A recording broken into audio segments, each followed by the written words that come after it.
అప్పుడు 99లో ఆస్ట్రేలియన్ మిషనరీకి అన్యాయం జరిగినప్పుడు నేను ఫైట్ చేశాను, న్యాయం చేశాను.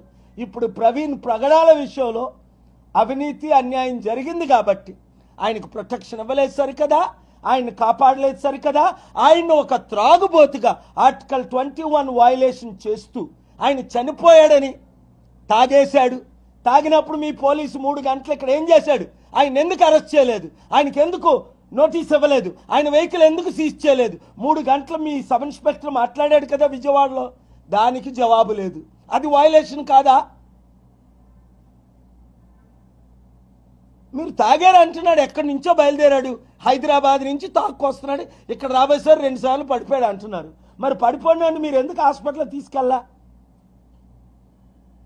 పడిపోయినాడు మీరు ఎందుకు అరెస్ట్ చేయాలా?